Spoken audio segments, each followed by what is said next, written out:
All right. Hey, how's it, everybody? It is right around 5 p.m. West Coast time. I am going to call it 2 p.m. Hawaii time, 8 p.m. on that there East Coast, and 7 p.m. for our Central Time folk. I am Mad Statter today, and this is Chatter with Statter.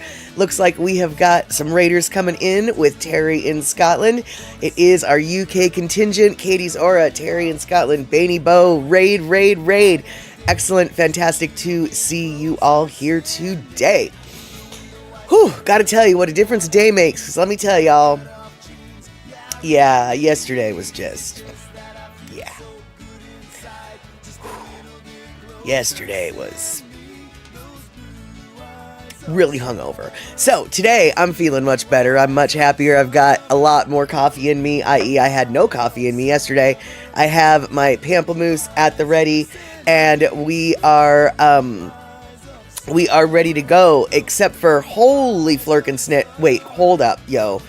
Baby Bo, your mom broke her arm and she was in the hospital for 6 days? What? Okay, Terry, what movie? What movie are you watching? I didn't see you earlier today. I mean, I saw that you were on there, but I was getting my stream ready, so I didn't get to visit. But what movie are you watching? And then Bainy Bo asking you, Sinners. Oh, I don't know if I've ever heard of that movie. Okay, all right. Hey, Mama Sean, good to see you coming in on that there YouTube side. Bainy Bo, why was she in the hospital for 6 days? When I broke my ankle, I broke 2 bones in my ankle and I required surgery, a plate, and 6 screws. But even still, I think I was only in the hospital for like 3 days total.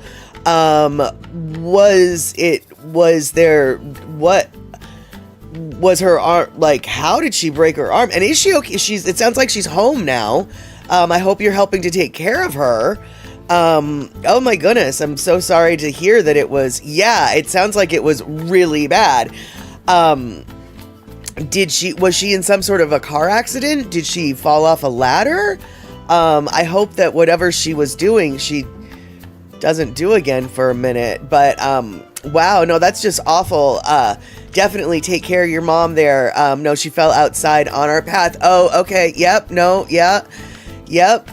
That's all it takes. Falling in the wrong way and landing the wrong way.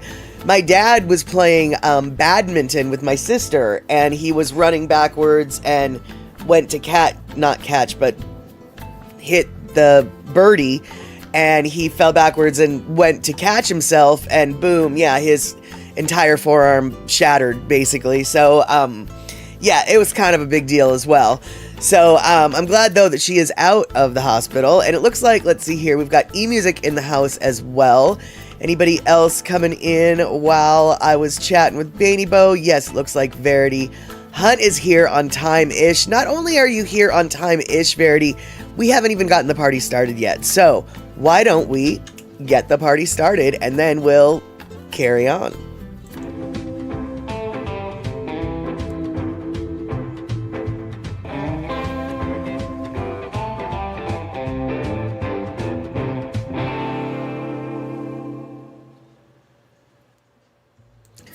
All right, right before the party started, Rick came in saying, how's it this Sunday evening, Mad Statter and Chatterers?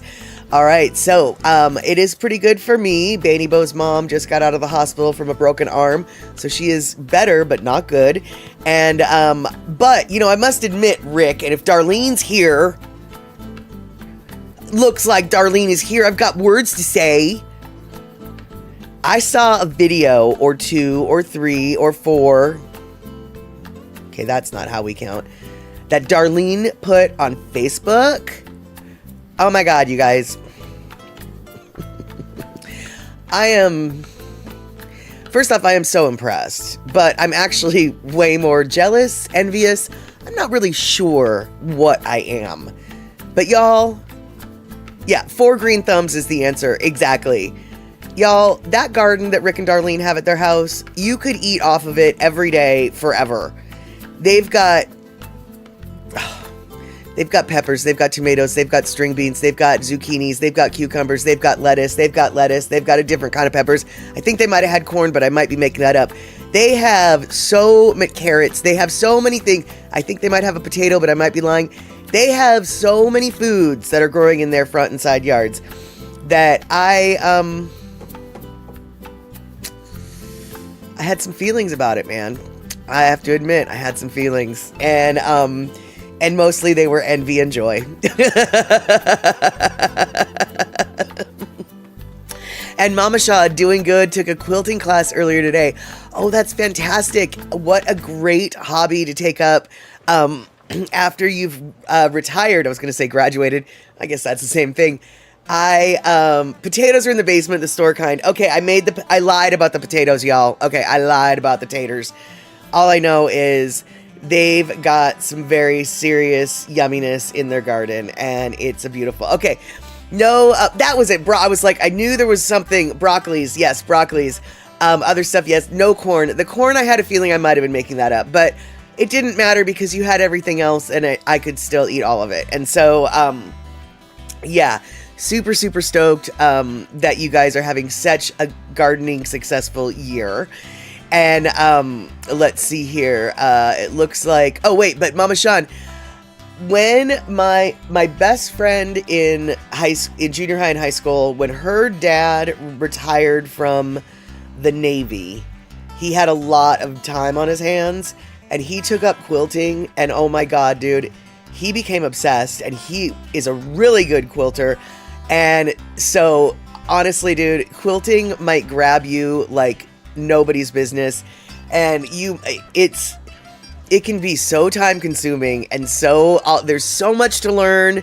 There's so many techniques. Just getting the basics is tricky enough because it's a lot of even math in order to make stuff right. But then when you get I'm so excited for you that you went to a quilting class. And let's see here. Terry in Scotland says Jaffa is more talented than I suspected. She heard something outside, went to the front door, sat bolt upright like a prairie dog. She may have escaped from a circus. That is hysterical. And also Terry in Scotland. Hey, Kenny from the Cove. Good to see you. Terry in Scotland, I was meaning to mention today for you. I'm glad that you're comfortable with gifts from your cat, because black cats have the ability to turn into shadows. They're literally invisible. They're the best hunters out there, because as long as they keep their eyes just a little bit mostly closed and just a little bit open, their whiskers and their eyes, they can still sense what's around, but as long as their eyes are closed, there's no light reflecting off of them, and they just look like a black rock, a black shadow, a black tree stump, or whatever. And I have had... Black cats are just the most prolific hunters, just because their prey literally does not see them. They do not see it coming. So I'm glad that you're going to be... I'm glad that you're open to a lot of gifts. And let's see here. Kenny, yes. And then Kenny, good to see you. Good to see anybody from the Central Texas area. If anybody from Texas is coming in, I'm very happy to see you, because it's nice to know that you didn't wash away. I don't really know or understand what the Flying Fork just happened in Texas this weekend. I just know that literal campgrounds have been washed away, and there are, I don't know how many missing and how many are dead, and I don't know what happened. So if you're here and safe, I'm super stoked to see you. Hey, Shock, good to see you. And let's see here. Yes, there are a lot of funny videos on Facebook of black cats becoming visible in the becoming visible or invisible in the inky blackness. Well, either way, actually, they are funny, because yeah, as soon as they open their eyes, you can see them. And let's see here. They don't call bamboo or Bombay cats parlor panthers for no reason, precisely. And Aloha eMusic says, Rick, we finally got a lake breeze this afternoon. It went from 90s down to the low 60s. Nice. And Darlene, this is what I was looking for. I love quilting too. I have wall hangings. I've made wall hangings and some throw quilts. I also made a huge bed quilt, but I have to bat it and finish it off to complete it. Right, there you go. And, oh, okay, so Mama Sean, I learned to quilt from my grandma in the 70s. I have dabbled for years, but really started doing more about 10 years ago, and now I can totally indulge. I take classes for new ideas. Oh, well, then you already know. And let's see here. John H. Stevenson, how do you think North Carolina or Maui feels? Okay, well, first up, Maui's got some flash flooding going on right now. I had no idea. And North Carolina's got flash flooding? I had no idea. But not surprised with the North Carolina flooding, because I heard there was a storm coming in that way. That's the only reason why I'm not surprised. And let's see here. It's only 86 here outside here in Northern Virginia. I think it's the perfect temperature here in Seattle, but I don't really know what temperature that is, so let's find out. It is 77 degrees here in Seattle. Pretty perfect. And John, all I know is when in Maui, best be carrying a blue umbrella. I guess, I don't know. As someone from the Pacific Northwest who eschews umbrellas at all costs, I don't mind getting wet in the rain. On the other hand, Maui rain is different rain than Seattle rain. Maui rain is actually big droplets that really do get you wet. And, oh, you meant from disasters that no one paid much attention to. Got it. Let's see here. Darlene, I'm driving home down 395. I'll get to 95 in a mile or two. All right. Bernadine. God dang it. Bernadine, I think I figured it out. Bernadine, I always want to call you Bernadette because if you've got, like, when I look at your name and then my name's right below it on the line, because you're atting me, that is, and I see Statter and I combine it at the end of your name to, I don't know, either way. Bernadine, if I call you Bernadette, you know who I'm talking to, and I mean no disrespect.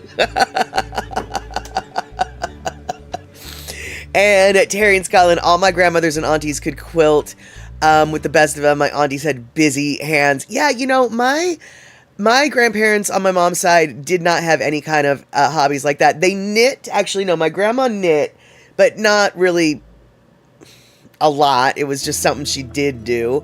She tried to teach me, but I was never good at it. I'm way better at one needle, i.e. a crochet, than I am at two needles with the knitting. And I'm not very good at crochet, but I'm way better at crochet. And, let's see here. Mama Sean, I have a 20 by 22 studio. Oh, nice for painting and sewing. I have already gone down the rabbit hole, been sewing since I was small. My mama let me mess around with everything. Oh, that is so great. See, my mom, like I said, my mom's side of the family wasn't really handy that way. My mom didn't even know how to sew. So when my dad finally bought a sewing machine for the house, because my dad grew up on a farm in the middle of the sticks where he didn't get electricity in his house until 1957. He was like 16 or something. His mom made everything. And so for him, not being able to, not having a sewing machine in the house to repair small items, it drove him nuts. So he finally did buy a sewing machine, and he had to teach my mom how to thread it and how to do it. And then eventually when I got old enough, he had to teach me how to thread it and how to do it, because my mom was, as I've said it before and I'll say it again, my mom was useless as tits on a bull when it came to sewing. And let's see here. No worries. It happens all the time. I read so fast that you see the beginning and the end.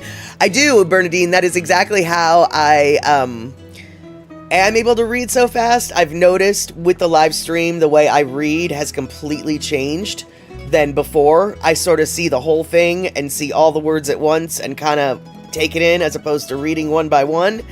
My friends, when we're playing Jeopardy, hate it because I'll be able to answer the question before the question is even spoken out loud, or and faster than they can read it. And it's only because of 4 years of practicing reading while I'm talking and constant, just picking up the whole message with one eyeball, basically. And Terry and Scotland Bragan, my paternal aunties, constantly did crochet, knitting, embroidery, and they stopped talking when they fell asleep.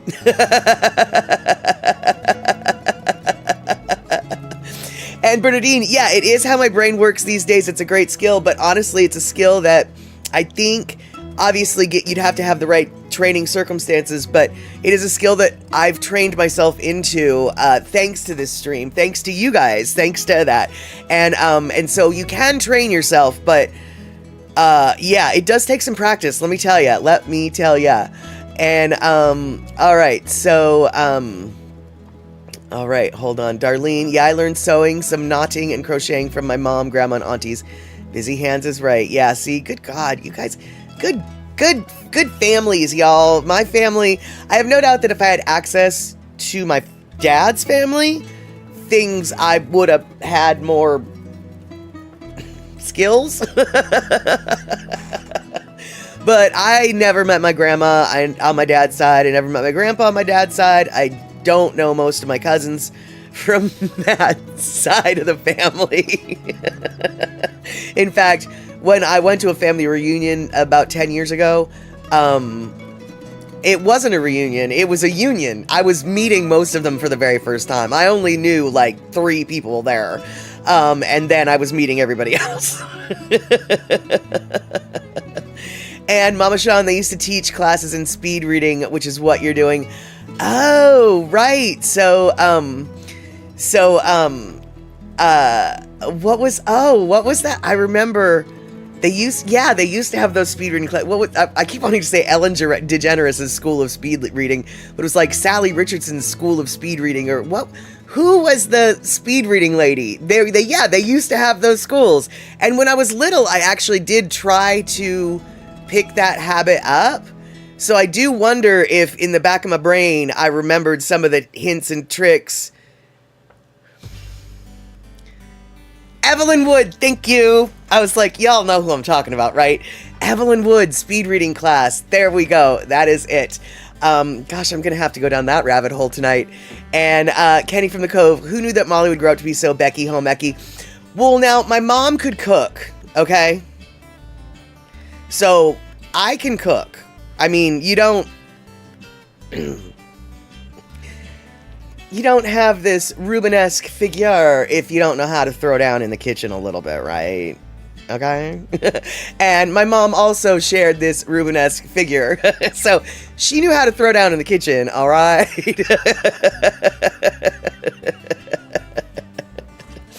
And eMusic, you took her classes while in high school. Okay, there you go. There you go. Oh my God, Bernadine, is that Max Headroom? I think that's Max Headroom. You guys, do you remember Max Headroom? That's almost the Evelyn Wood era, just a smidge after. The fake computer generated AI Pepsi spokesman from back in the 90s. And Terry in Scotland, my oldest daughter speed reads. She can scan down a page with her finger. She can get through a thick novel in one evening. Wow. Yeah, see, the problem with me is I can read the words real gosh darn quick, and I can speak them even faster, but I think y'all have witnessed this. Do I remember what I said? Not but 3 seconds ago? The comprehension, it's in one eye and out one mouth, but the comprehension, there's no hanging out in the brainosphere.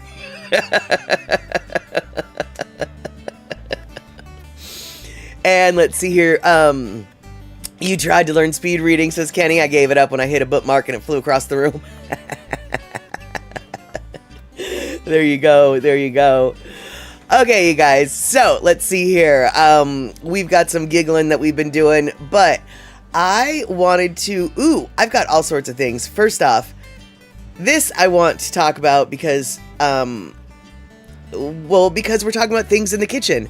And this is something that no one has ever taught me, but I actually think that this is a really good idea. Y'all have probably heard of, rum cake, rum butter cake, blah, blah, blah, this, that, and the other, cakes that have booze in them. And oftentimes cakes that have booze in them, it's because the booze is sprinkled on the cake If you've got a heavy hand, sometimes it's like, whoo, that's a boozy cake, right? And I feel like this might be a better way to do a booze cake. And this also, well, I feel like there's a lot of things we can do with this info. And this literally just crossed my Facebook, my YouTube feed a little while ago. And since we do have some bakers here in the house, and we have some folks who like to sip a whiskey or a rum now and again, I think that you guys might be interested in this little trick. So check this out. Wash your liquor with butter, bacon, or other flavorful fat to make both the liquor and the fat tastier. The fat's flavors migrate to the alcohol, and when it's strained away, it leaves a beautifully flavored booze behind. The technique works because an alcohol molecule has a nonpolar and a polar part, which allows it to dissolve fat-soluble flavor compounds and integrate them into a drink. Even cooler is that the technique also transfers flavor from the liquor to the fat for frostings, baking, or anything else you use butter for. Here's how you do it. Grate 8 ounces of chilled butter and place it in a 16-ounce jar. Add about 7 ounces of liquor of your choice, just to cover the butter. I'm using bourbon. Cover and keep refrigerated for at least 24 hours, swirling the contents occasionally. Strain through a cheesecloth lined strainer over a bowl, squeezing to extract all the liquid. The butter can now be kept in the fridge and used anytime you need butter. Like to booze infuse this hot stack of pancakes. The butter-flavored liquor can be stored indefinitely, then sipped or used in cocktails.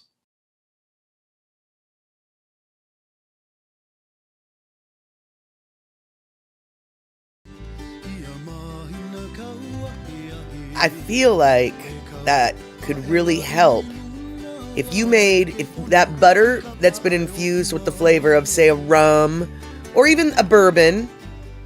I feel like that butter could then be used to make a buttercream icing, and it would be very boozy without being the fumes of the booze or it could also, you could put some of that booze in the cake and have the buttercream frosting. Is this how they made butterbeer in the Harry Potter movies? I have no idea, Terry, but I do know that I would be very open to making some of that butter with rum, right? I think y'all know where I'm going with this. And then you can have a rum butter icing, buttercream icing, but then with the rum, you can have a hot buttered rum, right? And that's just wrong. You prefer to put your booze in a glass. Yes, but Rick, the butter, you can use the booze. That's what they're saying, is you squeeze the booze out of the butter, and then you've got a butter infused a butter flavored infused rum, or whiskey or whatever. You could I don't know if you could flame the icing, because I don't know how much alcohol the icing would melt. You don't want to blame the But yeah, Mama Sean, don't you think it could be yummy in a buttercream? Like, it had never occurred to me to flavor, like I said, the rum butter flavored booze sounds yummy. I think so too. And who was it that said the rum butter toast? Sign me the hell, Bernadine. Yeah, sign me up. And so, hey, Andre, good to see you. And it sounds kind of good. I got some really nice Japanese whiskey that costs a bit, but don't know if it would like to use it in butter. Though the idea is intriguing to you. Well, for certain, and honestly, it is only, you can obviously make as much as you want. It sort of sounds like you want fairly equal parts alcohol to butter. So, if you use 1 ounce of butter, 1 ounce of booze, you could probably make just a small batch. But traditionally, don't they do a brandy sauce on bread pudding? Yeah, it's a brandy sauce. Sometimes it's a whiskey. I've also seen it with whiskey sauces. I definitely know that in America there's a bourbon caramel sauce. So it's totally logical to do. It's not that far off the culinary path to use that kind of butter, though. To use butter like that, because there already is that flavor profile. Fuck. Oh, what am I trying to say? The words are just not. coming out. What I'm trying to say is rum and butter, or whiskey and butter. No, what am I saying? Booze and cake. It's a thing. So buttery booze seems logical. That's, I don't know. Yeah, words are hard. And, Andre, but I got a lot of Japanese whiskey though. Okay, well then make 4 ounces and 4 ounces, or make 6 ounces and 7 ounces. Yeah, it sounds like you've maybe, got the goods, so give it a whirl. Then again, if you're not planning on making icing, then there's really no point. And let's see here. I'm already thinking of a rum butter raisin biscuit recipe. Looks like the test kitchen at Kenny from the Cove Labs is going to have to open another recipe experiment in the near future. Rum butter raisin biscuits must become a thing. Sciencing demands it. Kenny, there's nothing about that, what you just said, that is untrue. Show me the lie, people. Show me the lie. Rum butter raisin biscuits must become a thing. It is what it is. Now, you know what, Bernadine? Good question. Salted or unsalted? I'm going to go with unsalted, but honestly, I don't know if they said. What I do know, though, is in general, when it comes to baking, most recipes prefer that you use an unsalted butter. That way you can control precisely the amount of salt that you want, because salted butters have a varying salt content. And so if you're like a super picky baker who wants their, well, you know, if you're a professional baker who wants and needs their their product to be identical every single time, that's going to give them their control. And then also, Andre, I think, brings up the best point. I don't want salt in my booze, right? I don't want salt in my, like, a salty aftertaste with some kind of booze may or may not work one day, maybe, but let's err on the safe side and say, yeah, we don't want salt on our booze. You know, I mean, I realize margaritas are a thing. I get it. But I think that Andre is sort of given us what we all know. I don't want salt in my booze. And Darlene's like, yeah, I'd go with unsalted too. And oh my goodness, Bacola tea. I'm salty. Yeah, she is, because she's on a saltwater cruise and sailing out of Ketchikan right now. Congratulations on catching a Signal Bacola tea. I wasn't sure if we were going to see each other today. For those of you who don't know, Bacola tea is moving to Alaska. And for the next summer, in the next summer, she's just gonna be in Alaska. That's where she's decided she's moving, even though she's not moving there. She's just gonna be on a boat 4 different times. She loves that Alaska. She's deciding to move there. I swear that's what she's doing. She's gonna move from Hawaii to Alaska just cause she can live on a boat with a pool. And Signal might last soon. Yeah, not at all surprised. So safe travels, and so happy you could pop in and say hi. Bacola tea and I had a delicious dinner. Well, actually, I can't say hers was delicious, but my dinner was delicious. On Thursday night, we got to hang out for a minute and have a great little talk. And yeah, super fun night, super delicious food, super good company, her and Mr. Bacola tea. So very happy that she got to stop in and say hello. And Mama Sean, salted butter won't go bad as quick as unsalted. That's true. But I'm thinking, as long as you keep your butter in the wrong can. As long as you keep your butter in the fridge or the freezer and use it kind of soon, that shouldn't be an issue. But you're totally right. Unsalted butter can't be left out on the counter for any length of time the way salted butter can. It can totally go rancid. And I realize some people who live in the South are like, you keep your butter on the counter? Yeah, we do. In the Pacific Northwest, we do.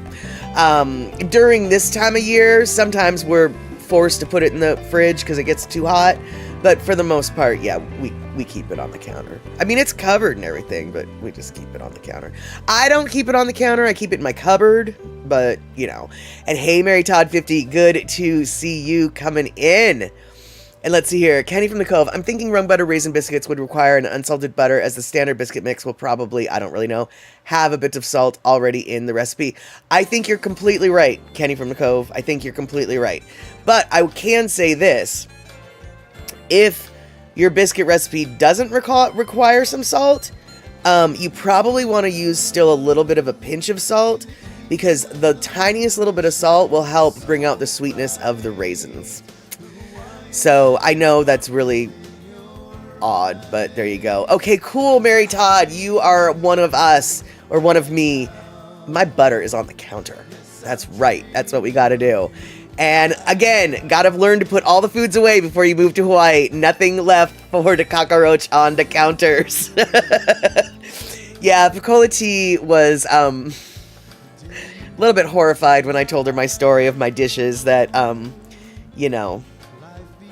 didn't get washed for a while.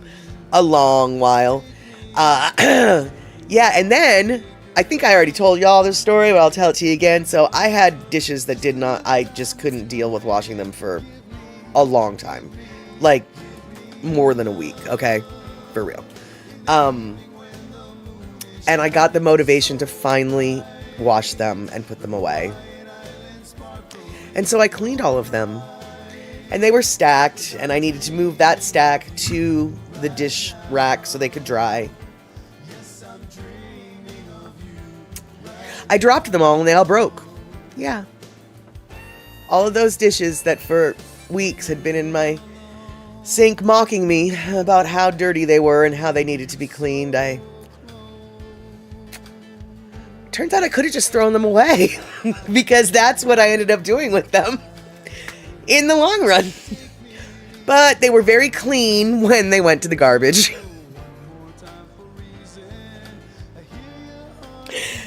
Yeah, exactly. Whoops. I should have dropped them before I washed them. Precisely. Yeah, I mean, it was just like this turn of events really could have gone a lot better, but no, all that time with the hot water and the steam and the soapy and the cracking of my fingernails. Yep. Yeah. And Bernadine, your grandma used to keep butter on her table. She said it was easier to spread. Yeah, that's exactly why. Why? Exactly. Unless you've got one of those fancy knives that, I don't know if y'all have seen them. They look like a butter knife, but on the side that you scrape on the butter, there's just a bunch of little holes. And so when you scrape the butter, then you bring all these little butter spaghettis to your toast or to your bread, and they soften up real easy and they're easier to spread. But I don't have one of those fancy butter spreader knives. And have I mentioned the vintage set of dishes you bought for $25 from Goodwill? Now they're collectibles worth much more. Oh, that's awesome, Pacola T. Yeah, I'm going to have to be hitting up my Goodwill real soon, because right now pretty much all I got is paper plates. But I'm also not going to lie, I don't mind having no dishes to wash. And I might stick with this this for longer than I intend. And right, but they're your everyday dishes, even, but you know what, Pacola T, I'm glad that they're your everyday dishes, even though they're collectibles. I belong to a cast iron group on Facebook that everybody is just wondering, hey, I got this big old whatever. Can anybody identify it? Is it worth anything? Is it worth me having? And it's just like, dude, if you yes, it's worth you having. Can you cook on it? Cook it, use it. Who cares if it's a $500,000 pan? Use it. It doesn't matter if it's worth, and by the way, no cast iron pan is worth $500,000, but even if it's a $500 pan, use your flippin' pan, because the thing is you can't break a cast iron pan, y'all. So just use it. It doesn't matter how valuable it is at all. But let me get off my high horse and say thank you, Andre, for throwing down 5 of the, I did put a hit on the dishes, I guess. 5 of the gift subs, and for the 400 biddies. And let's see here. Yeah, awesome. I think that might be the only thing that went down to cause this hype train. If somebody else gave something, I am sorry that I did not see you. And if my dishes would have broke after I went through the trouble washing them, I'd have been madder than Tom Cruise with the yo-yo. Just picture it in your mind. You know you want to. That's funny. And yeah, I was, dude. And then I went and tried to pick it up, and I cut my hands all up, and so I started bleeding all over the floor. And so I left, and I was like, I'm just going. I'm going to the bar. I'm done for tonight. I'm done cleaning tonight. So I went to the bar. The next day, I cleaned up the floor. I spent the night when I came back from the bar. I just stepped over all the broken dishes and was like, this didn't happen. I don't. Nope. Not today, Satan. Maybe tomorrow. And Andre, thank you so much for the other 400. And Terry in Scotland, thank you so much for the 1,000 biddies. And went to the bar and drank rum shots. No, I just had my classical. This is from last night, still on my desk, by the way. So I just had my classic, God dang it. Why can't I get a no? There we go. No, I'm trying to get that reflection to go. Anyway, y'all know what this is. It's my classic. And by the way, y'all, I've been meaning to get a picture of it. There is a apartment building in my town that's called the Blue Ribbon Apartments, and their sign is literally this logo, but without the Pabst written in it. And even though it's not the nicest apartment complex in the world by a long shot, I do kind of, it's like, one day I want to live in the Pabst building. It's not the Pabst building, but I call it the Pabst building. And Terry, this is left over from last night. I did not, I needed a hair of the dog that bit me, and and I didn't even finish it. And exactly, broken dishes leading to cut hands and fingers, time for a meltdown. Yeah, and instead I chose not to have the meltdown. I just chose to not even deal, and yeah, head out to the bar. And right, exactly, go to Waku, drink PBR, eat sweet and sour, Waku style, and forget the dishes and the cut fingers. Precisely. Although I couldn't actually forget the cut fingers because I had Band-Aids on like 4 of my fingers. And so there was constant reminders of when you've got Band-Aids on 4, your one thumb, one finger, and then these 2 fingers, you definitely are reminded like, oh, I injured myself today.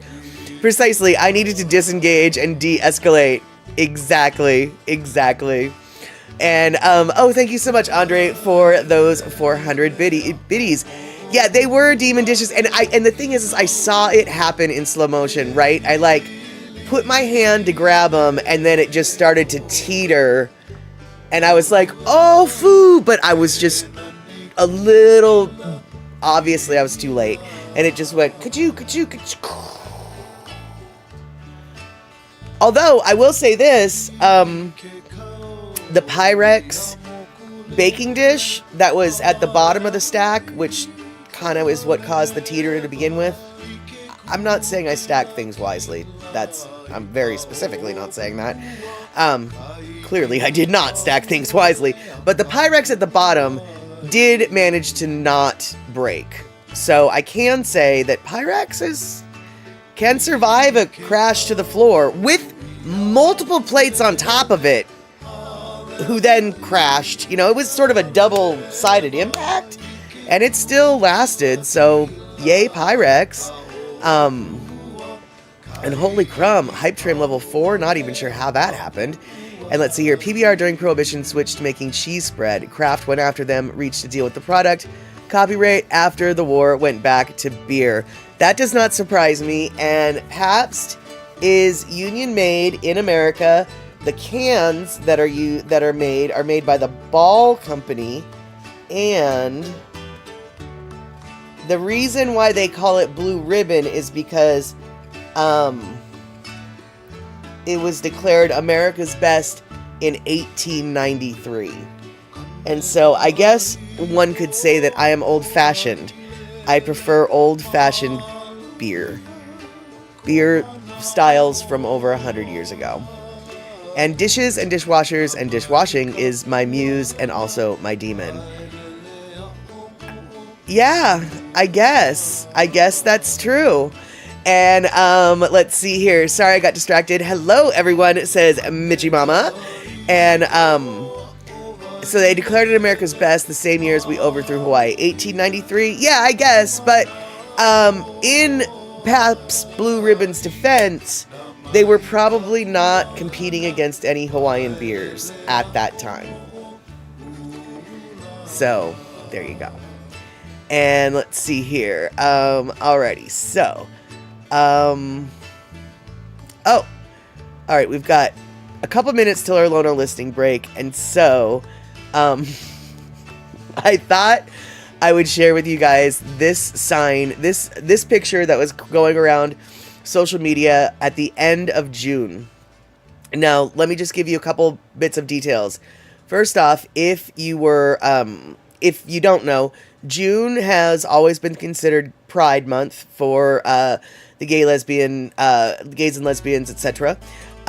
So June is Pride Month, which is why during June you often see a lot of rainbow flags. A lot of towns put them up. Now, in Seattle, we have a neighborhood called Capitol Hill, and that is traditionally the gay neighborhood. That is where a lot of nightclubs are, especially gay nightclubs, but nightclubs of all genres, actually. But Capitol Hill is the gay neighborhood. I'm letting you know this. And then Elenos is a very locally made yogurt brand. You're probably like, why are you telling us all of these weird things? And, let's see here. Boom. This is why I'm telling you all these weird things. I don't know who this guy is, but I feel as though the wanted sign for him is really quite shameful. While walking around eating an Elenos key lime yogurt, like he drove by in his black Ford pickup, he parked, he walked up to check the sign out. He finished his yogurt, he ripped down the sign, rolled it up, and drove off. Look out for the weird yogurt-eating thief.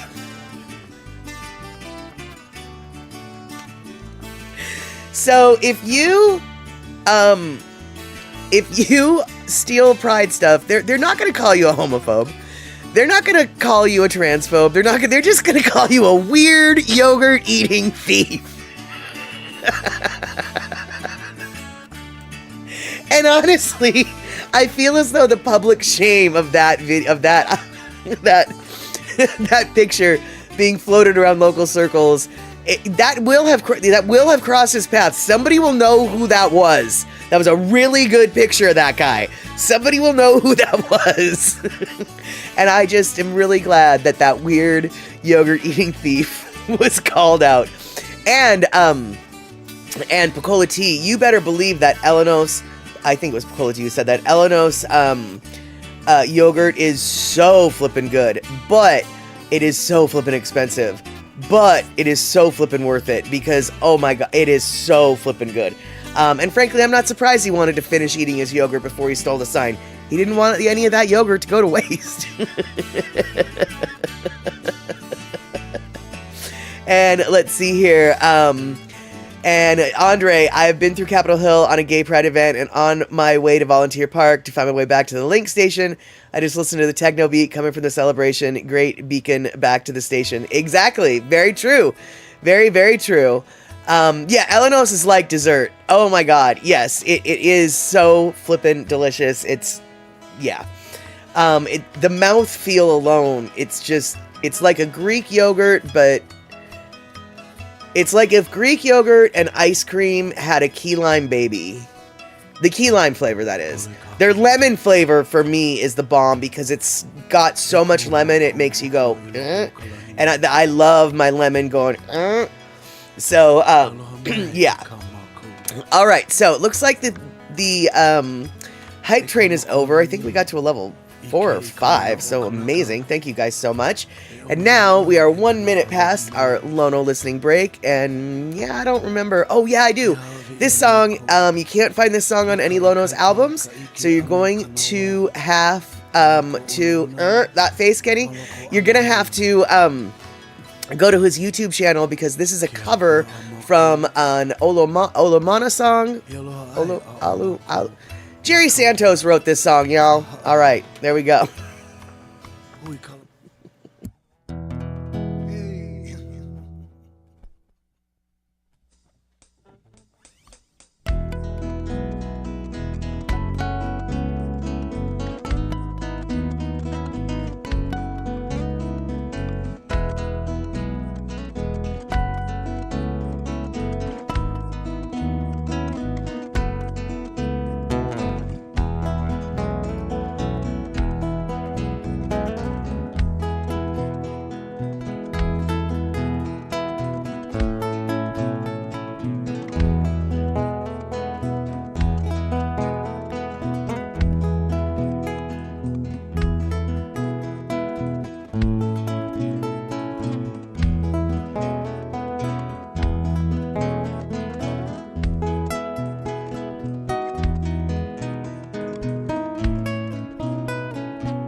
night I dreamt I was returning,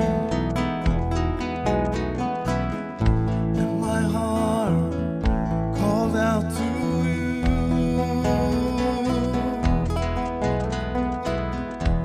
but I fear you won't be like I left you. Que aloha ku home o kahalu.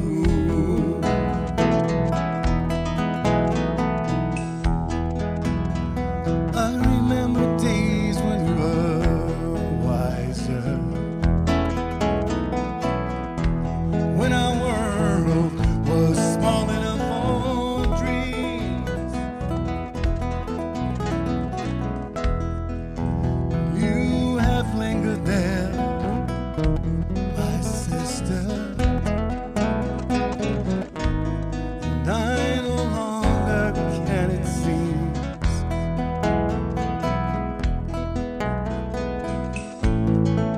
Last night I dreamt I was returning, and my heart called out to you, but I fear you won't be like I left you. Que aloha ku home o kahalu.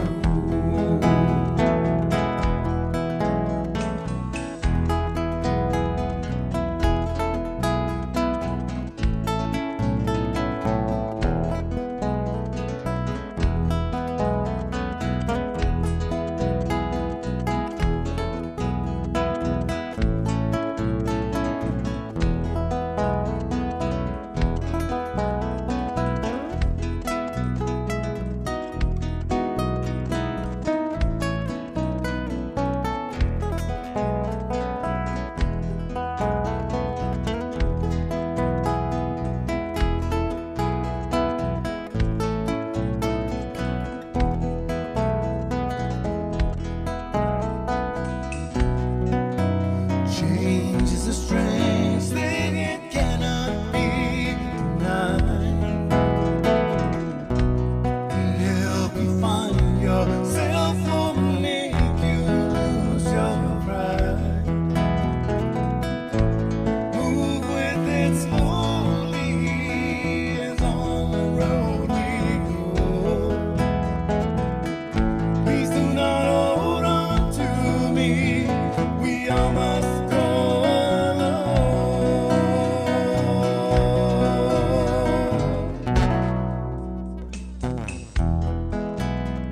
I remember days we were smiling,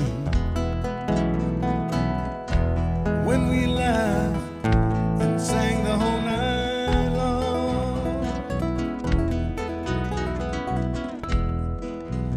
And I will greet you as I find you, sharing of a brand new song.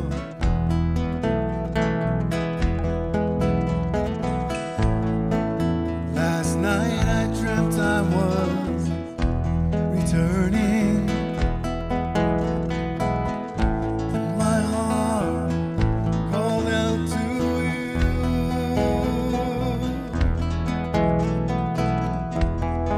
Please accept me as you'll find me. Que aloha ku home o kahalu.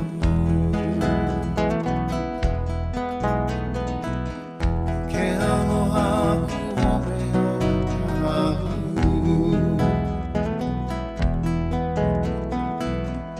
Que aloha ku home o kahalu.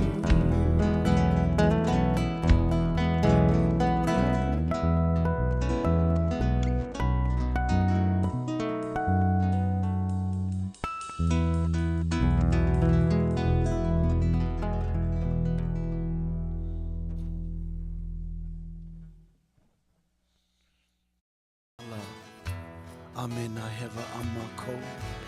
So busy paying attention to the chat on the stream and the video that I forgot that my microphone had been moved out of my way.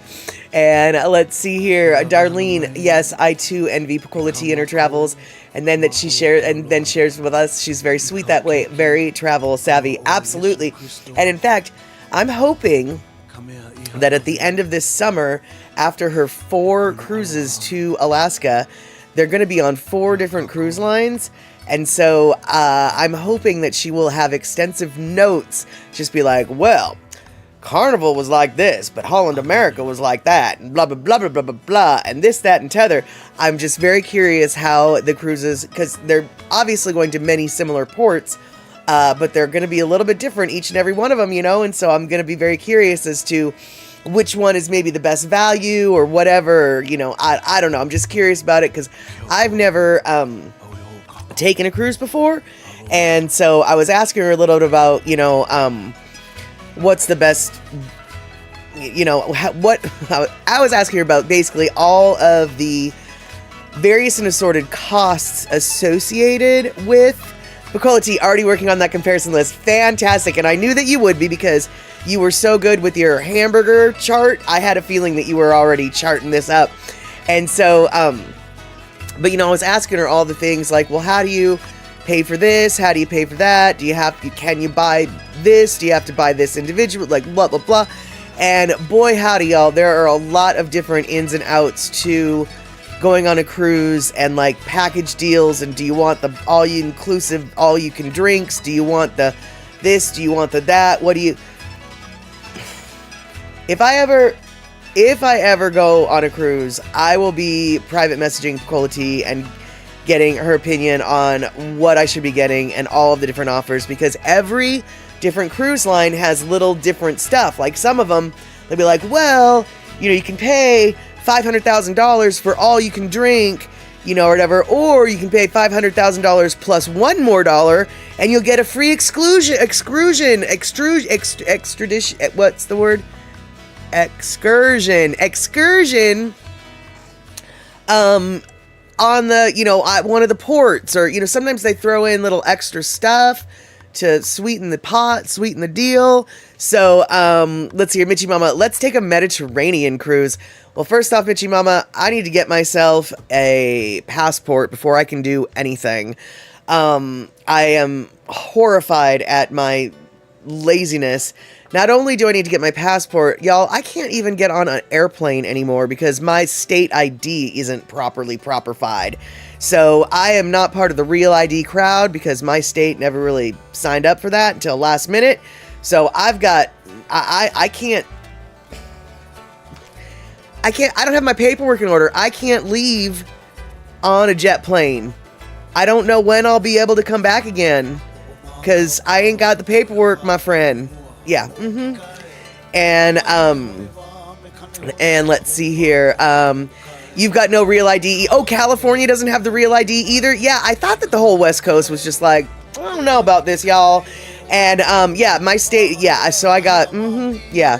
I definitely need to. Yeah, Andre, you need to get that done. I need to get that done. It sucks. I remember back in the day when you barely needed an ID. Now you need to get the right kind. And right, exactly, Rick. You might be able to leave, but getting back in is going to be the problem. Precisely. And Bernadine, I have a Real ID, but it's expired. Yeah, exactly. So that's why we're all online here together. We can't go nowhere, so we're just going to pretend we're visiting people. Oh man. And let's see here. We have it, but I did not do it on time because they kept kicking it down the road for a bit. Yeah, that's I think what happened with us here in Washington. We do, I guess, have it now, but yeah, we don't. I didn't. Yeah, no. And let's see here. What did I miss here? All right. So Mama Sean, Felicia, your big kids came over and we made Japanese curry and butter mochi. Good fun, and then we watched movies. There we go. And yes, that is true. Right now is the best time to go to Alaska because it is summer. And Darlene, yeah, Cola T can definitely give us a scoop. We've talked about visiting Alaska. Our daughter wanted us to go on one with them. Maybe. Talks are going on. Well, if you do ever get beyond the talking stage, definitely hit Cola T up. And I don't mean to volunteer her services, but you know she's going to know more than anybody here knows. Yeah, there we go. So, let's see here. Year-round Alaskan summer sun, 24/7. Wait. No. I think I know what you meant. And Kenny from the Cove, real ID, seriously, I've got one, but really, what is this, Soviet Russia? Exactly, Kenny. I didn't really want to say that, but I do realize, like, wow, you know, paperwork is becoming more of a thing. I mean, we used to joke about, having to show your papers, and it's like, oh, now we actually kind of do. And they better be the right ones. And unfortunately, I don't have either of the right ones, be it a passport or the real ID. I've just got an old-fashioned ID. And the thing is, it's like, dudes, I've got like 25, no, that's not true. I've got 5 IDs.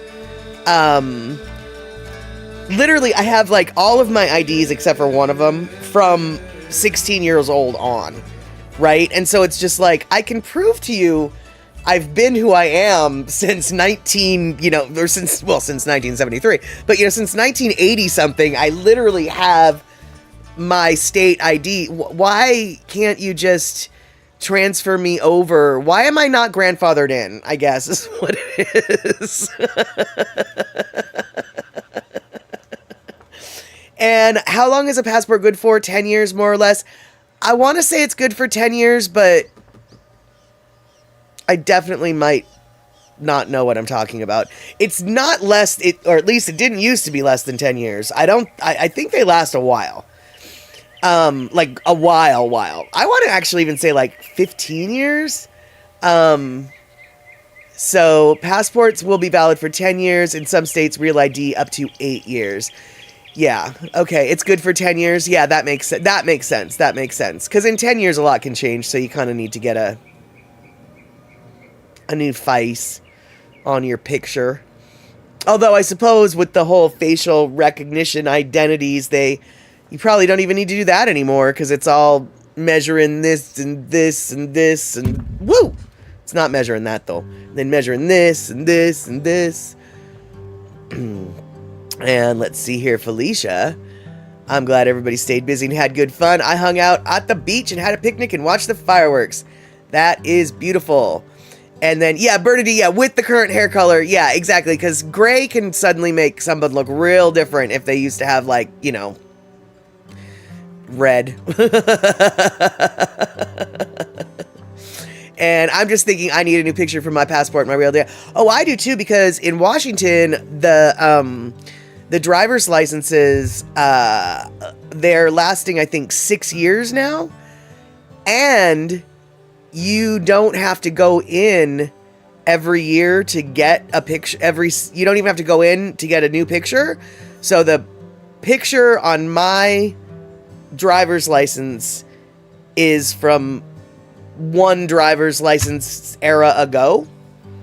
Like 6 years plus, I think it's from 10 years ago. Either way, my hair is short. I've got a short haircut. I've got bangs. I've got, I've got a short haircut. And now my hair is long. I look completely different. And, so I really do need a new picture. And yeah, Andre, you've lost like 100 pounds and your face looks a bit different right now. Abso-flippin'-lutely, dude. Yeah. Once you lose that much weight, for sure you want, well, first off, you kind of want a picture just to be like, oh, this is what I looked like when I was all skinny. But you also, yeah, it makes sense that you need a picture to match up with the current reality.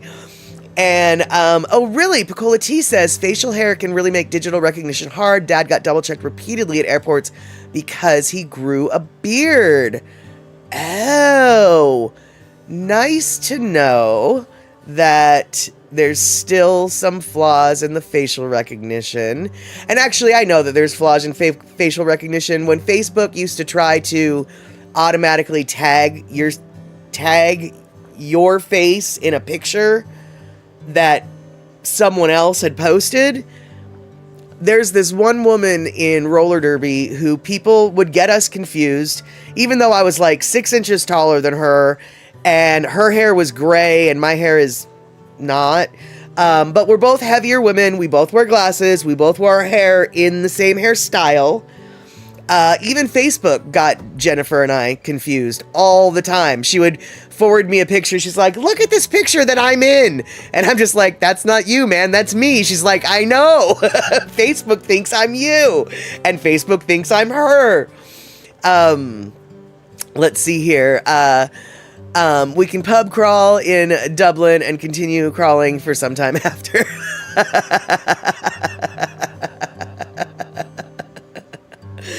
And yeah, actually, no, you're right. In Europe, they would check your passport before entering. Yeah, for sure. They would, but but you wouldn't even be able to get on the plane, I don't think, because in order to go through TSA, you need the real. You couldn't even get on the plane without real ID, at least. And so, let's see. That's why you have an avatar on Facebook. Well, no, this isn't even just an avatar. This is like pictures. You know how people just like post pictures and then post them to Facebook? It's just pictures, right? And so they would try to recognize your face, and their algorithm was wrong.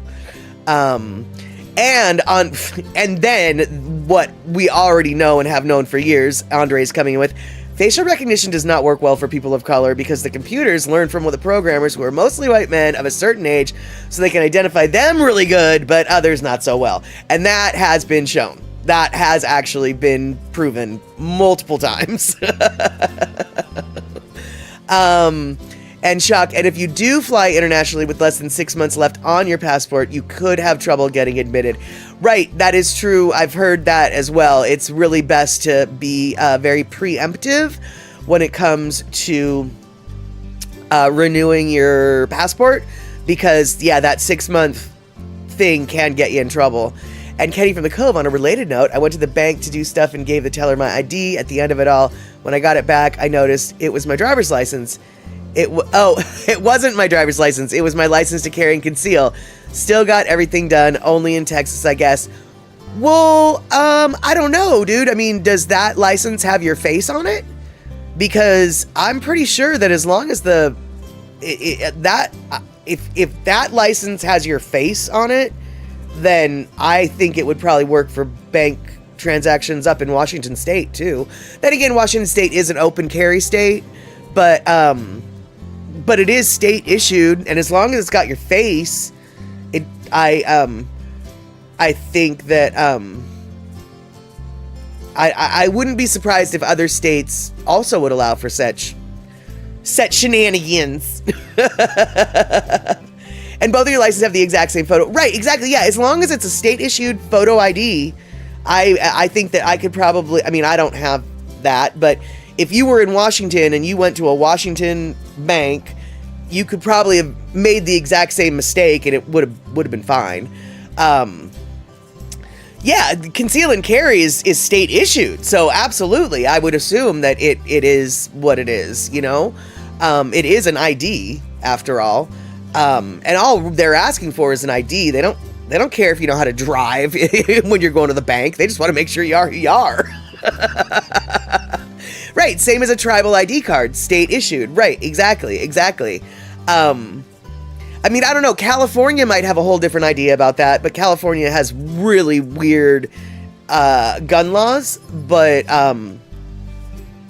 to me, it seems like, I don't know. If it's state issued.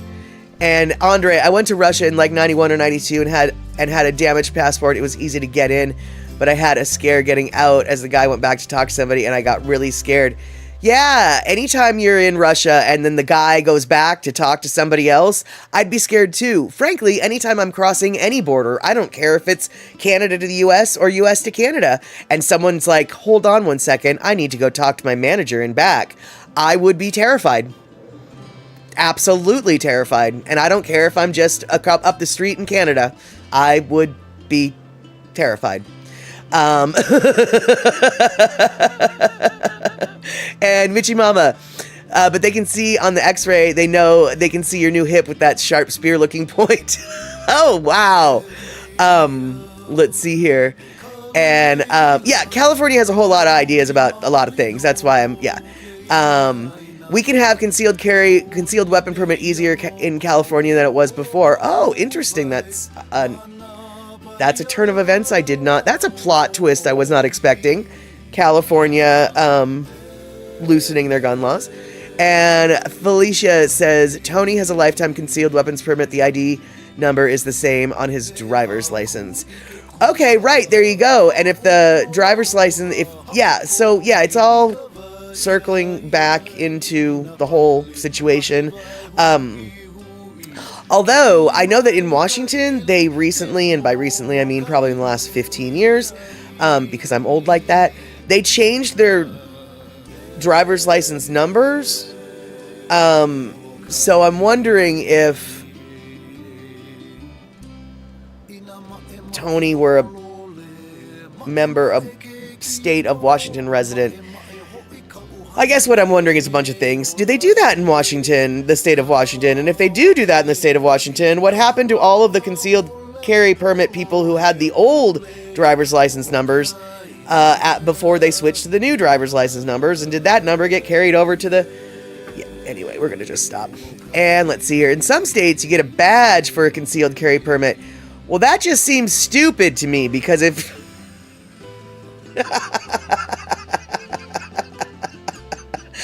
What's the point of concealing your carry if you're gonna wear a badge about it? I mean, honestly, y'all, does that make sense? I want to hide my weapon. I want to have the paperwork that allows me to hide my weapon. And then I'm gonna wear a badge for it. Oh, the badge goes in your billfold. Okay. But, oh, so is the badge the equivalent of the ID?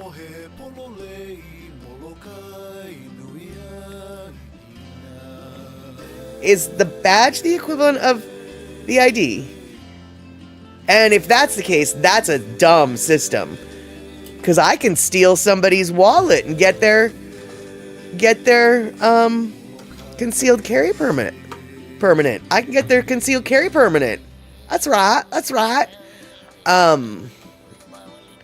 Oh, it just looks like a badge.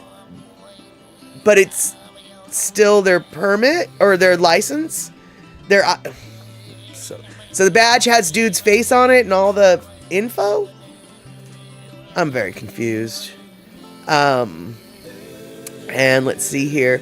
I came to Scotland without a visa and was stared down by a nervous German shepherd for half an hour at the airport while they passed judgment. And now, if I were those guys, knowing how good counterfeiters are, I would switch that away from a badge, something that's verifiable. Yeah, that's what that's that seems like the dumbest system I could think of. I mean, I'm sure I could think of a dumber system, but that's up there.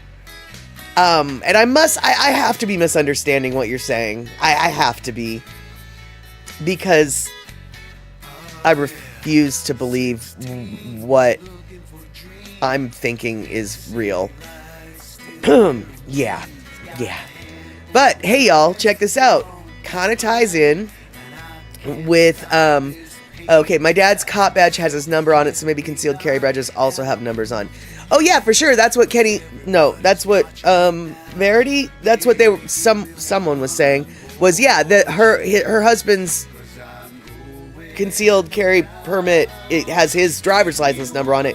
So all you need to do is get that number and run it, and you'll see who and what and whatever. And yeah, I imagine it would be real easy to confuse a concealed weapons badge with a law enforcement badge. Yeah, I don't like. There's a lot that I don't like about that situation there. Yeah, there's a lot that I don't like about that there situation. And let's see here. While the use of CCW badges is generally legal, there are potential legal issues that individuals should be aware of. For example, some states have laws that prohibit the impersonation of law enforcement officers. Yeah, exactly. And then Terry in Scotland says, they finally chose to let me into Scotland as it was obvious I wasn't very bright. Well, you guys, talk about not being very bright. There's this gentleman in Tacoma. He was very bright, and he was very much aware of law enforcement, impersonation of law enforcement, and laws and things that needed to be followed and enforced in a better way than they had been enforced at the time. And this guy, he's from Tacoma, and check this out, y'all. Tacoma is the home of America's very first crime lab. All right, we're going to learn a little about it. The first official crime lab in the United States was right here in Tacoma. It was at this time where a guy named Oscar Heinrichs, who grew up in Tacoma, he's commonly known as America's Sherlock Holmes, basically was like, hey, what if instead of just kind of going off of our guess, we solved crimes with evidence? And so he established a laboratory for solving things right here in Tacoma on A Street next to this building. It was in the Savage Schofield building, and basically he launched his first investigations into fighting crime from that space. He would later go on to establish the first police forensic academy down in Berkeley, which is still famous to this day, teaching new officers how to investigate crimes and go on from there. But when he got his start here in Tacoma, it was through a nonsense case that no one thought was connected to anything, but a night watchman who had been threatened regularly ate a pie and then got sick. And Oscar was like, I think there might be something more to this. So he examined the pie, and this was revolutionary at the time because he looked at it with a microscope. And in the fine sugar granules of this coconut lemon pie, he discovered cyanide crystals, which was enough, combined with fingerprint evidence, which was also pretty revolutionary at the time, to prove that the threats being made against this night watchman were in fact from a competitor, and that they made an attempt on his life. So, really revolutionizes the whole industry from there on out. Right there, on A Street, here in Tacoma, back in 1910. And there you have it, my friends. The more you know.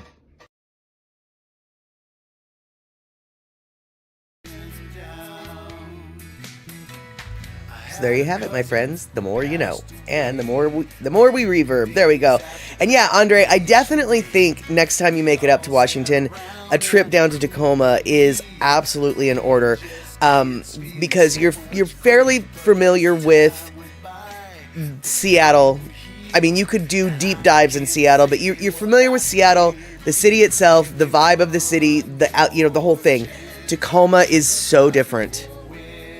And as Spicoloty so rightfully says, Tacoma gets a bad rap, but there is some pretty cool stuff down there.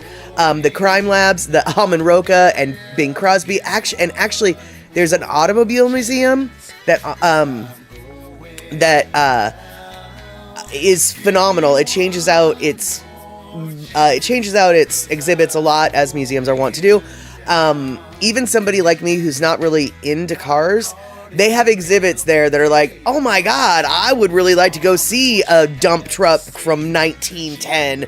Or, I think one time they had all of the Kenworth trucks, and Kenworth are the, big 18-wheeler, big trucks, from the first one until the most modern version. It wasn't necessarily all of the models, but you got to see the evolution of huge working trucks, I don't know, it's I think it's called LeMay's Auto Museum, and then of course there's the Chihuly Glass Museum, and Hot Shop is in Tacoma. I don't know what Hot Shop is, but I know that the Wright Mansion is there, and it is unlike any other mansion in the Pacific Northwest. it's a mansion. I mean, it's everything you think a mansion, and it takes up a whole square block, the property. It's just an owner in the last 10 years recently bought it and refurbished it. And not only did they refurbish it in the classic style on which it was originally intended. All of everything is exactly how it was back in when it opened, or when it was originally, first built. And I've never been inside this place. I really want to, but just the outside alone is worth the drive. And then there is the classic Frisco Freeze. Frisco Freeze is a Tacoma drive-in burger legendary place, and people from Seattle do not like it when I say this, but Frisco Freeze is better than Dick's. It just is.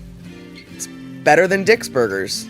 Not only is it better than Dick's Burgers, when there was a Puget Sound Burger Challenge, the top 2 burgers that won, according to King 5, Zippy's Giant Burgers in White Center and Frisco Freeze in Tacoma, number 2. So, I'm not the only one who thinks Frisco Freeze is the bomb, okay? Picola Tea, Frisco Freeze is for your belly after a long night of partying. It absolutely is. It's very similar to a Dick's Burger in that sense. But it is so much better. And did Molly just say what I think she said? What I said was it's da bomb. And I said Frisco Freeze is number 2. Number 2 was Zippy's Giant Burgers was number 1. That's par for course for me. I'm going to say that. And I know, I miss Zippy's too. And you know what, Andre? Okay, this is just sort of a rant that Andre can understand. But you know what, Andre? The stupid burger place that took place of Zippy's has closed down because the owners just aren't interested anymore. They forced Zippy's out of that space so that crumb-tacular burger joint could go and take their place. And now they're just like, nope. I was so pissed off when I heard, not that I ever went to it because it was not Zippy's, but I was just like, man, if Zippy's was still allowed to be there, Zippy's would still be being there. I'm so mad at that landlord. And the Frisco Freeze is way more tasty than the Seattle Freeze. That is true. And Kenny from the Cove, I would love to see the evolution of heavy equipment. Thanks to Tonka trucks and stuff. I wanted to be a heavy equipment operator when I was a kid. Not sure why I never followed through with that. Yeah, I feel as though a lot of little boys have had that dream, and not very many really follow through. And that's not what I said. I said it was... Oh, yes, you said it was better than Dick's, but then I was referring to... Okay, yeah. And it is. It's better than Dick's Burgers. Let me just make that part clear. It's better than Dick's Burgers.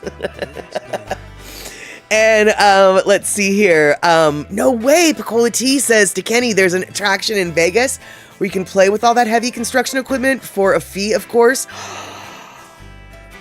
Well, now that's something I might want to go to Vegas for.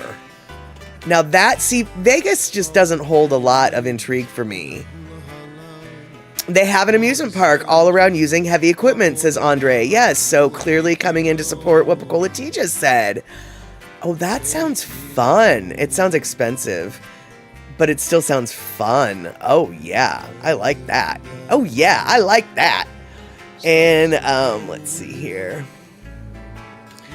I was looking to see if we had another video that I needed to show you guys, and I'm not sure I do, so I'm not sure I will. So there you go. Yeah, there we go.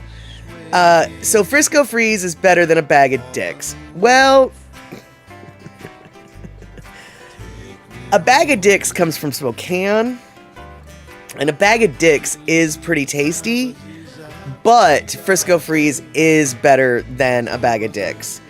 Because you gotta remember, Seattle has a Dick's Burgers, and Spokane has a Dick's Burgers. They're two very different burgers. Spokane Dick's Burgers, you can buy a bag of them, and they have better French fries. Seattle's Dick's Burgers have better burgers than the Spokane one, but their fries are just miserable. And the Seattle version of Dick's Burgers does not advertise a bag of dicks, whereas the Spokane one, literally on their menu, has an item called a bag of dicks. And just for that reason alone, you have to love the Spokane Dicks a little bit, okay? I don't care how you feel about Spokane. I'm not a big fan. But their saving grace is a bag of dicks. And let's see here. Cosmic Cones. Wait, hold on. Cosmic Cones in Hilo used to be a Dairy Queen, and I always go there to get the orange freeze. Oh, that sounds delicious. I don't know what an orange freeze is, but I feel as though I would want one. And I know that about Spokane, so that's why I said that Dick's. Yes, Dick's in Sir Mix-a-Lot is on my Posse's on Broadway, yeah. And let's see here. Kenny from the Cove, bag of dicks. Why am I suddenly having an Archer flashback? I don't know. The only reason why I can think is because the voice for Archer is still the voice of Bob from Bob's Burgers. That's the only thing I can think of. And that's why I can't watch Archer, because I saw Bob's Burgers first. And so because it's the same voice, it just does not work.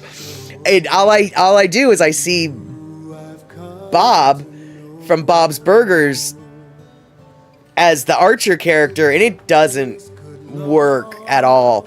And if y'all don't know what we're talking about, it's two different cartoons, and the vocal actor plays a character in both of them, but the characters he's playing are very different. And anyway, yeah, it just doesn't work because I know him as Bob from Bob's Burgers. He can't be Archer. Archer's this smooth guy, and Bob is not. Exactly. No, bag of dicks is not to be confused or construed with trouser trout. Not even close. Well, true, not even close. But like I said, and I've told this story before, and I will tell it again. When I got popped with a public consumption ticket for some marijuanas in a Spokane park one day, it resulted in a $100 fine. And I will admit, I did like that it was a $100 fine. Like, that's a nice, neat amount. I rather than, $73.57 and 66 cents or something. $100, nice.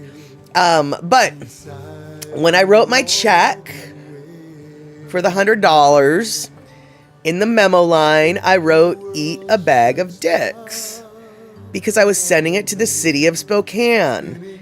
And so I figured that people in Spokane, whoever was processing that check, would understand what "eat a bag of dicks" meant. It also meant what I meant it to mean, which wasn't necessarily hamburger oriented.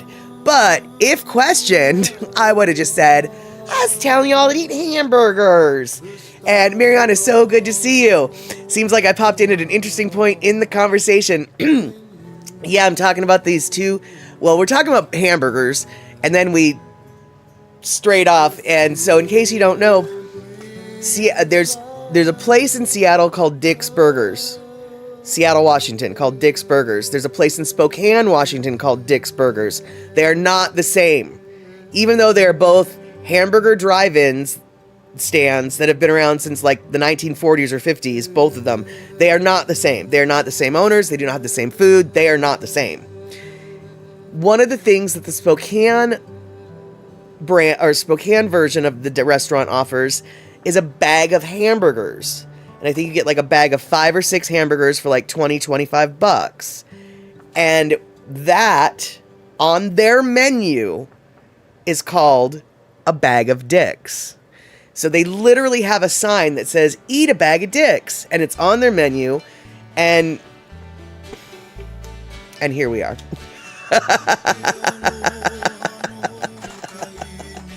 And if it had been Seattle, it would have been at least triple. No, Andre, if it had been Seattle, I wouldn't have gotten popped because they don't care in Seattle. And in fact, I mentioned that to the cops in Spokane, and the cops in Spokane just looked at me and was like, well, you're not in Seattle, you're in Spokane now, and we follow the letter of the law. Which is true, public consumption is patently not legal to the letter of the law. But Seattle cops just don't care. And so they don't, if you're in a park and you're doing what you're doing, they're not going to do anything about it. And let's see here, Mariana with the homework break coming in. Unfortunately doing homework, but I'm done soon. My last day is July 18th, and then you're done for good. Oh, congratulations, Mariana. Now, are you going to be with a BA in something, or are you going to have a BS in something, or I think BSs are so funny. Or did you are you getting what's going to be your paperwork at the end of it all? And Mariana doesn't really, hasn't quite descended into the gutter, but she's strolling alongside it, precisely. That's exactly where I reside. Oh, look! One step away from the gutter. And go back the other way, we'll stop and eat at Dick's. Dick's is the place where the crew hang out, the swats like to play, the rich flaunt clout, posse to the burger stand, so big we walk in twos. We're getting dirty looks from those other sucker crews. Yep, there we go. My posse's on Broadway. My posse's on Broadway. That would be Sir Mix-a-Lot, a 1980s rap tune that brought rap focus to the Pacific Northwest. But we're done talking about the Pacific Northwest. We're done talking about rap. We're talking about bags of dicks. Done talking about bags of dicks. We're done talking about boozy butter. Don't forget to try that boozy butter, y'all. It is the bottom of the hour, and that means, boom, we are done. Time to wrap things up. What it also means is I want to remind you all that I can't talk very well sometimes, but also that Andy Bumatai is going to be hitting the stream Monday, Wednesday, Friday next week, 3:30 p.m. Hawaii time, which is 6:30 p.m. West Coast time, 9:30 p.m. there on that there East Coast. So if you want to hang out with Andy Bumatai, Monday is when that's going to be happening. Wednesday, we'll be doing a raid after the 5 p.m. Chatter with Statter show into Andy Bumatai. But I will definitely be on his Monday stream. Well, I don't know if we'll be on his Monday stream, but I'll be there at the Monday stream, and I hope to see all, if not some of you, if not all of you there too. So, have yourself a great rest of the weekend. Get ready for the week. We'll see y'all.